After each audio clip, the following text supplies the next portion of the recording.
서로 바라보면서 인사하겠습니다. 주님은 오늘도 살아서 우리 가운데 역사하십니다. 네, 오늘은 중고청 예배가 있는 날이어서 우리 중고등부 아이들이 함께 이 시간 참여하지 못하고 있습니다. 예, 이제 오후에 이렇게 와서 함께 또 예배할 텐데요. 이 시간 주님께서 우리에게 말씀하시는 이 귀한 말씀을 이 시간 여러분들의 마음판에 잘 새기시면 좋을 것 같아요. 예, 들으면서 이렇게 한쪽으로 흘려버리지 마시고 잘 담으셔서 그 말씀으로 살아내는 우리가 되면 좋겠습니다. 여러분들은 학창 시절에 혹시 친구들로부터 왕따를 당해본 적 있으십니까? 예, 왕따.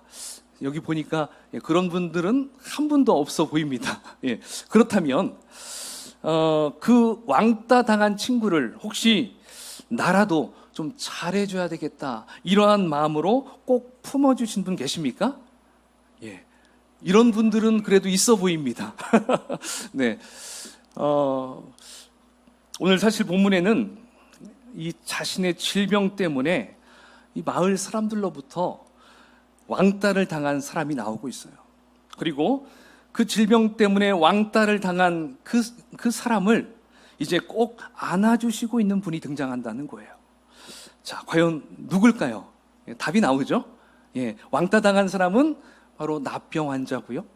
그리고 그 납병 환자를 꼭 안아주신 분은 바로 우리 예수님이다라고 생각할 수 있어요. 그래서 오늘 설교는 지난 시간에 이어서 예수님을 만난 사람 두 번째 이야기, 바로 그 사람에 대해서 우리가 함께 살펴보면 좋을 것 같아요. 자, 여러분, 이 사람은 정상적인 사람이 아닙니다. 치명적인 약점 때문에 사회로부터 버림을 받았고요. 그리고 사는 곳도 지극히 제한되었고 고립된 장소에서만 살아야 하는 사람이었습니다. 그래서 이 사람은 오늘 본문에 나와 있는 것처럼 이름도 없죠. 그냥 납병 환자, 이러한 병자였죠. 자, 그래서 우리가 먼저 이 사람을 우리가 어느 정도 이 질병에 걸렸는지 우리 12절 말씀을 우리 함께 같이 읽어보면 좋을 것 같습니다. 시작. 예수께서 한 동네에 계실 때에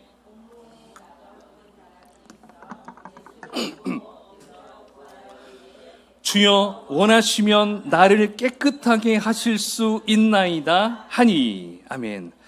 자, 우리가 방금 읽은 이 12절 말씀 그냥 쭉 읽으면서 흘러가면 그냥 그런가 보다 지나칠 수 있는 내용입니다.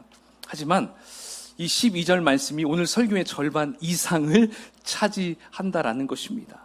이게 무슨 뜻인가요? 바로 이 한 절 말씀에 놀라운 비밀이 숨겨져 있다라는 것입니다. 자, 그렇다면 먼저 이 사람의 질병을 한번 살펴보겠습니다. 자, 우리가 보는 개역 개정판, 우리가 지금 보고 있는 성경은 개역 개정판입니다. 여기에는 납병이라고 이렇게 명칭되어 있죠. 그러나 이 개역 개정판 이전의 성경은 개역판입니다. 개역 버전. 자, 거기에는 뭐라고 쓰여 있죠? 무슨 병이죠? 예, 문둥병이라고 쓰여 있습니다. 문둥병. 그러니까 납병과 문둥병은 같은 질병이라고 볼 수 있어요. 자, 그런데 그 두 단어에는 차이점이 있어요. 이 납병이라는 것은 그냥 객관적인 질병을 뜻합니다. 예, 그 자체를 그냥 의미합니다. 마치 감기, 무슨 암 이런 것처럼 납병이면 그 질병에 대한 것을 뜻하겠죠. 그러나 문둥병은요, 이 병 자체 이름, 이 문둥이라는 그 이름에 뭐가 내포되어 있냐면 부정적인 사람. 예, 그래서 그 사람을 굉장히 비하하는 그 의미가 내포되어 있다라고 생각할 수 있어요. 그래서 납병으로 이제 다시 명칭을 바꿨다라고 보면 되는 것입니다. 자, 그리고 의학용으로는 또 뭐라고 하죠? 한센병이라고도 합니다. 한센병.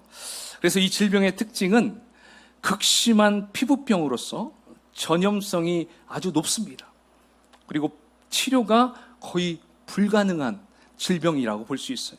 특히 이 병에 걸리면 신경 감각에 이상이 생깁니다. 그래서 통증이 느낄 수가 없어요. 그리고 촉감도 느낄 수 없어요. 그리고 온도도 느낄 수 없어요. 이 손에 있는 모든 신경이 그냥 거의 죽었다라고 보면 되는 것입니다. 그래서 손가락이나 발가락, 여러분 느끼지 못한다면 피가 통하는 거예요? 안 통하는 거예요? 안 통하는 거예요. 그렇게 되면 이 손가락은 점점 썩어 들어가서 문둥병에 걸린 분들은 나병에 걸린 분들은 손가락이 없어요. 그냥 뭉텅하게 생겨 있어요. 그래서 이렇게 천으로 감고 다니는 것을 저는 보았어요. 자, 어쨌든 이렇게 이 질병에 걸리면 그러니까 겉모습만 봐도 정말 볼 수 없을 정도로 사람의 얼굴 형체가 아닐 정도로 그렇게 바뀌는 거예요. 여러분 혹시 배너라는 영화 보셨습니까? 배너. 거기 배너에 보면 거기 주인공의 그 여동생 그 병에 걸리잖아요. 그래가지고 사람들과 접촉할 수도 없는 그러한 상황이 되어버리는 것을 볼 수가 있었어요. 마치 이 나병에 걸리면 이렇게 몸도 이런 식으로 바뀌는 것도 참으로 불행하지만 더 안타까운 것은 무엇입니까? 이 율법에 의하면 이제 이 나병에 딱 걸렸다라는 판정이 서면 어떻게 됩니까? 일반 사람들로부터 격리를 시켜야 됩니다. 그래서 성 밖으로 쫓아냅니다. 그냥 보낼 수밖에, 그냥 본인 스스로 나가야 된다는 것이죠. 자, 이렇게 하는 이유는 더 이상 그 질병이 다른 사람들에게 전이되는 것을 막기 위한 어떤 위생적인 조치일 수도 있고요. 더 나아가서는 바로 이 나병에 걸린 자는 이 죄인으로서 완전히 낙인 찍힌 부정한 몸이 되기 때문에 일반 사람들과는 섞여서 살 수가 없게 됐다라는 것입니다.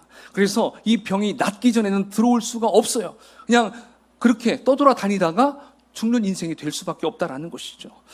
그래서 이들은 불가피하게 어쩔 수 없이 일반 사람들에게 나와야 할 교회에는 자, 이들이 하는 행동이 있어요. 그 행동이 바로 레위기 13장 45절 46절에 나오는데요.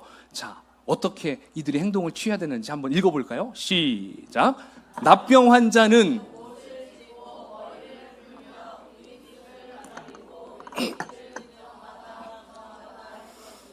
병 있는 날 동안은 늘 부정할 것이라. 그가 부정한즉 혼자 살되 진영 밖에서 살지니라. 아멘. 자, 나병 환자는 사람들에게 자신이 나병에 걸렸다라는 것을 알리기 위해서 먼저 옷을 찢습니다. 그리고 머리를 풀어 헤칩니다. 자, 이렇게 하는 것은 나는 나병 환자니까 나에게 가까이 오지 마시오. 이런 표시라고 볼 수 있어요. 자, 그러면 사람들이 그의 모습을 보고 저 사람 나병 환자보다 나병 환자인가 보구나. 가까이 가서는 안 되겠다. 그리고 자녀들에게도 절대 저기서 어슬렁거리면 안 돼. 빨리 이리 와. 이런 식으로 계속 떨어질 수 있도록 자, 그러한 표시를 한다라는 것이죠. 근데 만약에 그것도 모르고 나병 환자에게 턱 다가갔을 때 자, 어떻게 해야 된다는 것이죠? 이때는 윗입술을 딱 가리고 나서 나는 부정하다. 나는 부정하다. 이렇게 외치라는 것입니다. 자, 이게 무슨 뜻일까요? 나는 더러운 사람이다. 나는 더러운 사람이다. 나는 더러우니까 나한테 가까이 오지 마시오. 막 이렇게 본인 입으로 이렇게 얘기를 해야 한다라는 거예요. 바로 이것이 구약 율법에서 나병 환자가 지켜야 될 지침이라는 것입니다. 그러니까 나병이 걸린 자들은 이러한 행동과 말을 함으로써 사람들이 자신들에게 접근하지 못하도록 해서 그 질병이 다른 사람에게 전염되지 않도록 하려는 목적이 있었던 것이죠. 하지만 나병 환자의 입장에서 본다면 어떨까요? 자기가 나병에 걸린 것도 너무나도 억울하고 비참하잖아요. 근데 나병에 걸렸다고 나는 더러운 사람입니다. 나는 더러운 사람입니다. 2번씩 외칠 때마다 얼마나 비참했겠습니까? 자, 그런데 오늘 본문의 나병 환자는 이제 예수님께서 갈릴리 어느 마을에 오셨다라는 소식을 듣고서 자신의 격리 지역을 박차고 나와서 예수님께 찾아간 것입니다. 있어야 될 곳을 박차고 주님 앞으로 찾아간 거예요. 여러분, 이 나병 환자가 그냥 우연히 길을 걷다가 예수님이 계신 것을 보고 그분께 달려간 것일까요? 아닙니다. 그는 간절한 마음으로 힘을 다해서 또 목숨을 걸고 예수님께 찾아 나선 것이었어요. 자, 그러니까 그는 예수님이 어떤 분인가를 알고서부터 온통 주파수를 누구에게 맞췄습니까? 예수님께 계속 주파수를 맞췄어요. 그가 어디 계신지를 알기 위해서 최대한 자신의 인맥을 동원해서라도 어떻게 했든 예수님의 이동 경로를 알려고 애썼던 것이죠. 그래서 본인이 있는 곳에 오실 때 그때 그분께 가야겠구나, 이렇게 마음을 먹고 있었습니다. 그리고 이 사람은 자신의 격리 지역을 나왔기 때문에 들키면 돼요, 안 돼요? 안 됩니다. 납병 환자라는 것을 들키면 안 돼요. 그래서 옷으로 자신의 몸을 단단히 가리고 가슴을 졸이면서 주님 오시기를 기다렸던 거예요. 자, 여러분, 이렇게 자신이 납병 환자라는 것을 말하지 않고 있다가 여러분, 만약에 사람들에게 아니 저 사람 납병 환자다 발각이라 되면 어떻게 될까요? 돌에 맞아 죽습니다. 자, 그러니까 지금 예수님께 나왔다라는 것은 죽을 각오를 하고 예수님께 나아간 것이다라고 볼 수 있습니다. 자, 여러분, 그렇다면 왜, 무엇 때문에 이 납병 환자가 이처럼 죽을 각오를 하고서라도 예수님을 찾아 나선 것일까요? 그것은 예수님께서 소문대로 병자들을 고치고 또 귀신도 내쫓는다라는 것을 그가 눈으로 실제 목격했기 때문일 것입니다. 그러면서 생각했겠죠. 아, 저분이라면 나의 이 불치병도 고쳐주실 수 있을 거야, 이러한 확신이 들었던 것이죠. 하지만 어떻습니까? 선뜻 예수님께 달려갈 수 있습니까? 없습니까? 달려갈 수 없어요. 왜냐하면 예수님께만 가면 고칠 수 있겠다는 믿음은 있지만 사람들 앞에 자신이 납병 환자라는 것이 발각이라도 되면 당장이라도 돌에 맞아 죽을 수 있기 때문에 너무나 두려웠던 것입니다. 자칫 예수님을 만나기도 전에 그가 죽으면 아무런 의미가 없기 때문에 그는 굉장히 고민을 많이 했을 것입니다. 자, 그러나 이 모든 어려움과 고민에도 불구하고 이 납병 환자는 마침내 결단을 하였고요. 예수님께로 나아가서 모든 사람들 앞에 자기를 드러냅니다. 자, 그리고 예수님 앞에 자기 얼굴을 땅에 대고 엎드리며 간절히 요청하였어요. 자, 이 사람이 어떻게 요청하였을까요? 우리 12절 하반절, 우리 거기 다시 한번 읽어봅시다. 시작. 주여 원하시면. 아멘. 자, 이 납병 환자는 예수님께 만일 하실 수 있겠거든 저를 고쳐주시옵소서, 이렇게 말하지 않았어요. 뭐라고 했습니까? 자, 주여 원하시면, 이게 무슨 뜻이에요? 주님이 원하시면 주님은 저를 고칠 수 있는 분이십니다. 자, 바로 납병 환자는 예수님이 자기 병을 고칠 수 있으실 수 있는 분이라는 것을 분명히 믿고 있다라는 것이죠. 이분이라면 나를 고쳐줄 수 있을 거야. 이분이라면 나를 분명히 고쳐줄 수 있어. 이러한 확신이 있었습니다. 자, 그러니까 이제 이 병자는 예수님이 나의 병을 고칠 수 있을까라는 수준의 생각은 어때요? 뛰어넘었다라는 것입니다. 만약 이러한 의심의 마음이 조금이라도 있었다면 그가 목숨을 걸고 예수님께 나오지도 않았을 것입니다. 자, 납병 환자에게 있어서 이 예수님은 이제 자신의 질병을 고칠 수 있는 유일한 해결책이다. 자, 그래서 납병 환자는 자신의 모든 것을, 자신의 생명까지 예수님께 맡겼다라고 볼 수가 있다는 것입니다.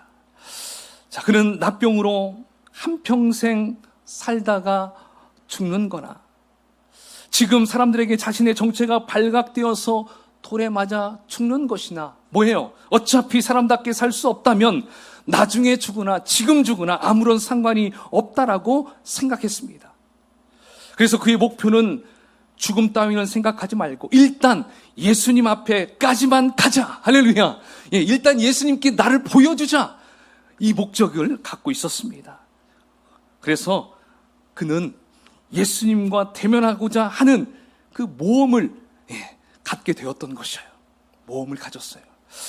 자, 여러분, 우리가 좋아하는 명언들 가운데 뭐가 있습니까? 야, 인생은 모험이야. 이런 얘기 많이 들어봤죠? 인생은 모험이다. 여러분 진짜 생각해보면 맞습니다. 우리의 인생은 모험과 같습니다. 왜냐하면 인생을 살아가다 보면 반드시 어려운 순간이 찾아오기 때문에 그래요. 나이가 많은 사람만 어려움이 찾아옵니까? 아니죠.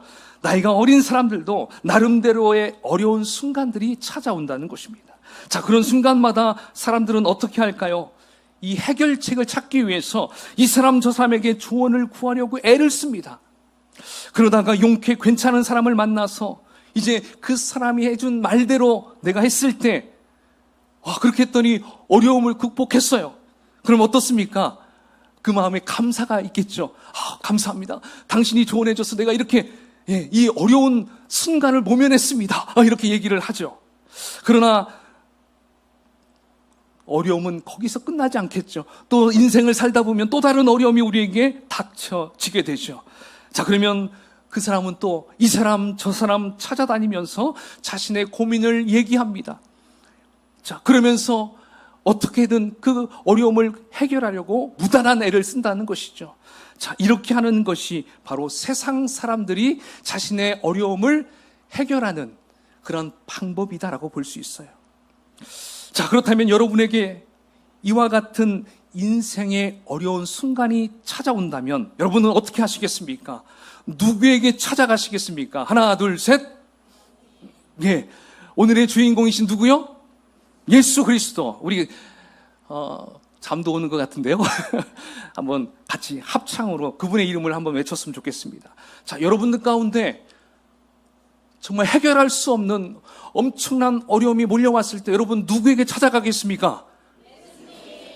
그렇습니다. 우리는 우리의 해결책 대신 우리 예수 그리스도께 찾아가면 된다는 것이죠. 자, 그런데 우리는 입술은 이렇게 크게 외치는데 참 우리의 삶을 살펴보면 어떻습니까? 참 하나님의 자녀라고 하면서도 정작 어려움이 내 인생 가운데 딱 생겼을 때 그냥 세상 사람들과 같은 방식을 따른다는 것입니다. 나한테 도움 줄 수 있는 사람을 찾아가거나 또 도움 받을 수 있는 길을 찾아다닌다는 것이 우리도 그와 같은 모습이지 않나 생각할 수 있다는 것이죠. 자, 여러분들에게 한 가지 물어보겠습니다. 여러분들은 예수님을 믿으십니까? 예. 믿으신다면 여러분은 예수님을 어떤 분으로 믿으십니까? 아주 중요합니다. 대부분 예수님을 믿을 때 예수님은 우리의 구세주이십니다. 할렐루야. 그죠? 구세주, 나의 구주십니다. 이렇게 믿어요. 자, 여기서 말하고 있는 구세주, 구주는 무슨 뜻입니까? 바로 예수님이 나의 죄를 위해 죽으심으로 이제 나의 죄는 사함받았고 나는 죽으면 어디 간다는 거예요? 천국에 들어간다라는 것을 우리가 믿는 것, 바로 그것 때문에 예수님을 믿는다는 것은 그 예수님을 나의 누구로 여기냐면 구세주, 구주로 여긴다라는 것입니다. 여러분, 그런데 여기까지만 믿는다는 것, 처음 믿을 때는 괜찮습니다. 누구나 다 그렇게 예수님을 믿기 시작합니다. 그런데 문제가 있어요. 문제가 뭐냐? 평생 그냥 예수님을 나의 구세주로만 믿고 간다라는 거예요. 그냥 거기서 끝난다는 것입니다. 자, 그러면 목사님 또 뭐가 있습니까? 한 가지가 더 있어요. 그것은 우리가 이 땅에 사는 동안에도 바로 이제 그 예수님을 나의 누구로 삼으라는 거예요? 주인으로, 나의 로드, 나의 주인으로 여겨야 한다는 것입니다. 그러니까 우리 예수님을 나를 구원하신 분으로만 여기는 것이 아니라 내 인생의 주인으로서 모시고 내가 그분을 따르고 나의 모든 문제를 그분께 맡기는 삶을 살아야지만이 진짜 예수님을 믿는다라고 말할 수 있다는 것입니다. 이렇게 믿을 때 우리의 삶에 진정한 열매가 맺는다는 것입니다. 이렇게 믿을 때 오직 예수님만이 내 삶의 모든 문제를 해결해 주실 수 있는 분으로 믿어지게 된다는 것입니다. 여러분들은 1단계까지만 있습니까? 2단계까지 왔습니까? 여러분 모두 2단계까지 예수님을 나의 주인으로, 주님만이 나의 왕이십니다. 주님만이 나의 진정한 주인이십니다. 이것을 고백하는 여러분들 되시기를 축원합니다. 자, 여러분, 이렇게 믿음으로 나온 납병 환자에게 이제 예수님은 어떻게 반응하셨을까요? 우리 13절을 함께 읽어보겠습니다. 13절 시작.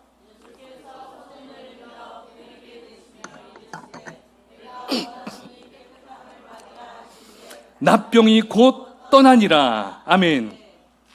내가 원하노니 깨끗함을 받으라. 뭐예요? 예수님은 곧바로 고쳐주셨습니다. 여러분, 지금 예수님께서 납병 환자를 향한 사랑이 느껴지십니까? 사실 우리 예수님은 이 납병 환자의 모든 것을 다 알고 계십니다.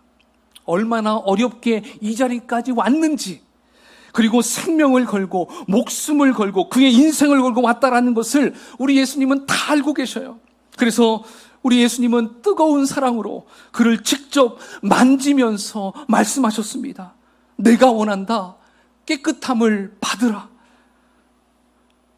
그 납병 환자가 주님 원하시면 이렇게 말했을 때, 그래, 내가 원한다. 내가 원한다. 예수님은 이렇게 그에게 답변하신 것입니다. 그래서 그를 만져주시면서 고쳐주신 거예요. 그러자 즉시 납병이 그의 몸에서 사라져 버렸습니다. 할렐루야. 떠나가 버렸어요. 여러분, 여기에서 아주 중요한 점을 우리는 발견해야 됩니다. 그것은 예수님이 납병 환자에게 손을 내밀어 만지셨다라는 사실입니다. 여러분, 원래 율법에 따르면 납병 환자를 만지면 그 만진 자도 어떻게 될까요? 부정한 자가 되는 거예요. 부정한 자. 그런데 예수님은 그것에 대해서 전혀 개의치 않으시고 곧바로 그를 만지셨습니다. 그런데 여러분, 예수님이 꼭 만져야만이 고칠 수 있는 분이십니까? 아니에요. 예수님은 그냥 말씀만 하셔도 고칠 수 있는 분이에요. 그렇다면 왜 만지시면서 치유를 하셨을까요? 사실 납병 환자가 가까이 곁에 있기만 해도 살이 썩어 들어가는 것 때문에 그게 악취가 납니다. 그리고 그 몸에서 이상한 냄새가 막 계속 진동을 합니다. 그러니까 가까이 하기에는 참으로 힘든 그런 사람입니다. 그래서 좀 떨어져 있으라고 말할 수 있겠죠. 좀 떨어져 있으라고. 내가 여기서 기도해 줄게. 이렇게 분명히 얘기할 수도 있을 거예요. 그런데 예수님은 그냥 그를 가까이 품에 안고 그를 꼭 만져주셨다는 거예요. 그러면서 고치셨어요. 여러분, 우리 예수님은 사실 병자들을 고치실 때 다양한 방법으로 고쳐주십니다. 이렇게 모두 손을 얹고 고쳐주지 않아요. 때로는 멀리에서 고쳐주실 때도 있고, 그리고 보이지 않는 먼 거리에서도 예수님은 그냥 치료해 줄 때도 있습니다. 자, 그렇다면 우리 예수님께서 이 병자에게 친히 손을 대시고 만지시면서 또 기도했다라는 것은 무엇을 의미할까요? 바로 그것은 우리 예수님께서 얼마나 사랑이 많으신 분인가, 이것을 우리가 알 수 있습니다. 여러분, 만약에 이 납병 환자가 그 당시 제사장이나 서기관들에게 가서 나에게 좀 기도 좀 해달라고 부탁하면 이들은 어떻게 할까요? 이들은 철저히 율법을 지킨다는 핑계를 대고 어떻게 말할까요? 납병 환자를 절대로 만지지 않을 것입니다. 만지면 본인도 부정하기 때문에. 그리고 그에게서 자, 저기 50m까지 떨어져 있어. 내가 기도해 줄게. 자, 이런 식으로 어떻게든지 좀 멀리 있으려고 그렇게 했을 것입니다. 저 같아도 그렇게 하지 않았을까? 그래도 저는 한 10m 정도 이렇게 있으라고 얘기하지 않을까 생각해 봐요. 굉장히 그와 함께 한다라는 게 껄끄러울 것입니다. 그러겠죠? 자, 그런데 여러분, 우리가 한번 여러분이 그리고 제가 납병 환자라고 한번 생각해 보면서 이 장면을 상상해 봅시다. 지금부터 우리는 납병 환자가 됐다는 것이죠. 자, 어떨까요? 예수님 앞에서 막 두려움 가운데 엎드려서 고개도 못 들을 것입니다. 그런데 갑자기 누군가가 나의 몸을 만지는 거예요. 그때 내가 깜짝 놀라서 고개를 들고 봤더니 예수님의 그 따뜻한 눈길로 나를 바라보시면서 인자한 음성으로 말씀을 해주십니다. 아들아, 내가 원한다. 네 병을 고쳐주길 원한다. 이제 깨끗함을 받으라. 할렐루야. 여러분, 우리에게 이렇게 예수님께서 직접 만지시면서 정말 살의 피부 색깔도 보이지 않고 그리고 막 이상한 많은 것들이 막 얼굴에 돋아난 그러한 모습에서 손도 손가락도 없는 그 상황에서 나를 붙잡아 주시면서 내가 원한다. 이제 깨끗함을 받으라. 너는 이제 치료받았어. 할렐루야. 이렇게 지금 예수님이 그를 안고 치료해 줬다는 것입니다. 사랑으로 가득한 그 예수님의 눈, 그 눈에서 촉촉한 눈물이 맺히시고 나를 바라보시며 인자한 미소를 띄우시는 그 예수님의 모습을 보고 있는데 갑자기 나의 몸에서 변화가 일어나기 시작했어요. 까맣게 썩어가는 살이 핏기가 생기고 뽀얀 살로 바뀌어 갑니다. 손가락도 없었는데 손가락이 다 보이지 않게 다 문드러졌는데 갑자기 손가락이 나오기 시작합니다. 엄지손가락, 검지손가락, 가운데 손가락, 네 번째 손가락, 다섯 손가락이 막 나오는 거예요. 그리고 발가락에 아무런 감각도 없었는데 발가락이 꼼지락꼼지락 되는 거예요. 아니, 내 얼굴에 윤기가 생기고 예전에 그 잘생겼던 나의 얼굴이 이렇게 실제로 다시 회복이 되는 것을 본인이 느끼는 것입니다. 완벽하게 옛날의 모습을 회복됐다라는 것을 그 납병 환자는 깨닫게 된 것이죠. 여러분, 그 납병 환자가 자신의 질병이 다 떠나간 것을 보고 어떻게 표현했을까요? 감격의 눈물을 흘렸을 것입니다. 그리고 눈물을 엉엉 흘리면서 하나님, 예수님을 꽉 부둥켜 안고 감사하다고 그분 앞에 고백을 막 했을 것입니다. 그렇습니다, 여러분. 주님 앞에 나오는 데는 그 어떤 조건도 필요치 않아요. 그냥 믿음 하나면 됩니다. 할렐루야. 그런데 많은 성도들이 오해하는 것이 있어요. 예수님께 나아가려면 적어도 열심히 교회 활동도 해야 되고 헌금도 좀 많이 내야 되고 성경도 좀 많이 알아야 되고 거룩한 생활을 잘해야 예수님께 나아갈 수 있지 않을까? 이런 생각을 한다라는 것입니다. 여러분, 만약에 예수님께 나아가는데 어떤 조건을 걸고 한다면 누가 감히 예수님께 나아갈 수 있을까요? 누가 감히 예수님 앞에, 하나님 앞에 제가 왔습니다라고 말할 수 있겠습니까? 너는 여기서 탈락, 너는 여기서 탈락. 커트라인에 들지도 못할 것입니다. 그렇기 때문에 우리 예수님은 자신에게 다가오는 모든 자들을 조건 걸지 않았습니다. 다 받아주시기로 결정하셨다라는 것입니다. 그렇습니다, 여러분. 우리 예수님은 그냥 여러분들의 있는 모습 그대로를 받아주십니다. 그리고 받아주시고 그냥 돌려보내시지 않으시고요, 변화시키셔서 돌려보내신다는 것입니다. 사람들은 어떻습니까? 그 사람의 약점을 보고 그 사람의 단점을 보고 비난합니다. 비판합니다. 지적합니다. 공격합니다. 그러나 우리 예수님은 오히려 가장 약하고 가장 추한 부분을 만져주시는 분이라는 것을 기억하십시오. 할렐루야. 그래서 저와 여러분들도 이 시간 주님 앞에 나오는 것이 아니겠습니까? 혹시 오늘 이 자리에 오신 분들 가운데 나는 완벽하고 나는 괜찮은 사람이라고 자부하는 분 계십니까? 아마 이러한 분들은 교회에 나올 이유가 없는 분일 것입니다. 완벽하니까 올 이유가 없어요. 우리는 불완전하니까, 우리는 나약하니까, 예수님 없이는 살 수 없으니까 우리는 이 자리에 나올 수밖에 없다라는 것입니다. 이 시간 주님께 나올 수밖에 없고 또한 그러한 나를 받아주실 분은 예수님밖에 없기 때문에 오늘도 우리는 이렇게 주님께 나온 줄로 믿습니다. 여러분, 이처럼 나의 연약함을 인정하며 나의 문제를 내 스스로 결코 해결할 수 없음을 고백하면서 나오는 사람을 우리 주님은 어떻게 생각하실까요? 기뻐하시고 그리고 그 사람을 아주 두 팔 활짝 뻗치셔서 받아주신다라는 것입니다. 그래서 우리 주님은 바로 이렇게 끝없는 사랑을 가지신 좋으신 주님이라는 거예요. 이 주님이 저와 여러분과 함께 하실 줄 믿습니다. 자, 여러분, 이제 이렇게 납병 환자를 낫게 해주신 주님은 그 다음에 무엇을 하셨을까요?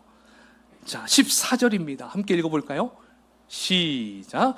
예수께서 그를 경고하시되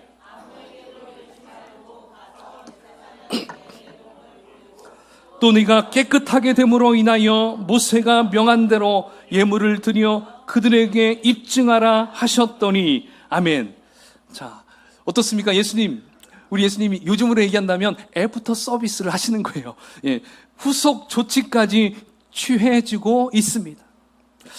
자, 이제 방금 납병에서 치유받은 이 사람, 이제 이 사람에게 우리 예수님은 두 가지 일을 시키십니다. 하나는 아무에게도 이 일을 말하지 말라 하십니다. 왜 예수님은 이 말씀을 하셨을까요? 그것은 그 사람들이 예수님을 볼 때, 야, 예수님은 아주 치유는 끝장나게 잘하시는 분이야. 예, 그냥 이렇게만 여길까봐 예수님이 그거에 대해서 말하지 말라고 하시는 거예요. 예, 그러니까 질병만 고치는 분으로 잘못 오해할 수 있기 때문에 그 병자에게 이것을 말하지 말라라고 얘기하신 거예요. 그 다음에 두 번째는 뭐예요? 이제 제사장에게 가서 너의 깨끗해진 이 몸을 보여라 라는 것입니다. 이건 무슨 얘기냐면 본인이 그냥 깨끗해졌기 때문에, 나았기 때문에 그냥 일반 사람들하고 똑같이 행동하면 돼요, 안 돼요? 안 돼요. 자, 납병이 아닌 다른 질병 같은 경우는 그렇게 해도 괜찮아요. 예, 뭐 암이 나았어, 예, 안진병인데 일어섰어, 뭐 이런 것들 같은 경우에는 그래도 괜찮아요. 그런데 바로 이 납병은 이것을 얘기하지 않으면 여전히 이 사람은 뭐로 생각해요? 납병 환자로 생각해요. 그러니까 너는 여기 있으면 안 돼. 네가 살 곳으로 가. 격리를 시킨다는 것이죠. 그러니까 이것을 방지하기 위해서 바로 제사장에게 가는 거예요. 제사장에게 가서 제사장이 봤을 때 얼굴 보고 손가락 보고 이렇게 보면서 너는 이제 납병 환자가 아니야.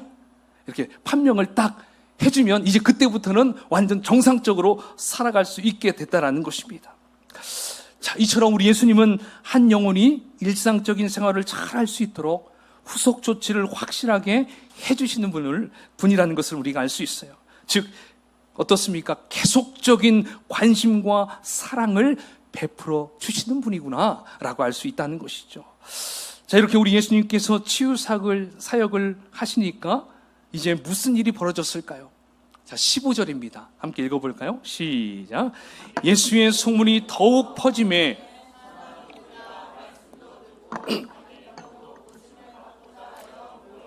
아멘.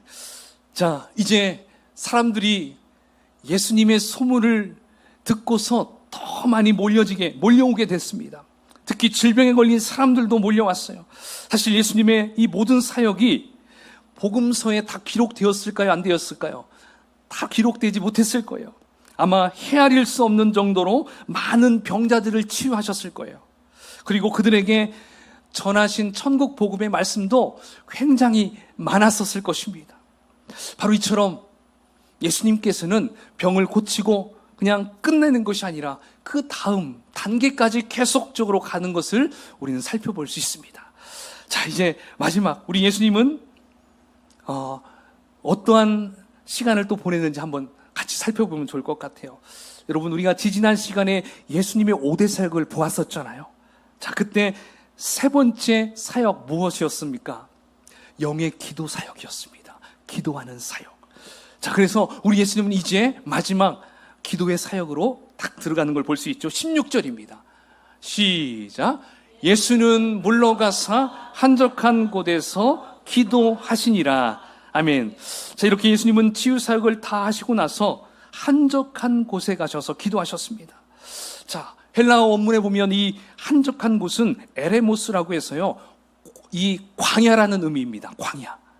그래서 예수님은 아무도 없는 곳에서 그 마음을 집중하여서 오로지 하나님과 교제하는 데만 전념하셨다라는 것이에요. 그러니까 광야이기 때문에 어떤 한 장소만 국한된 게 아니에요.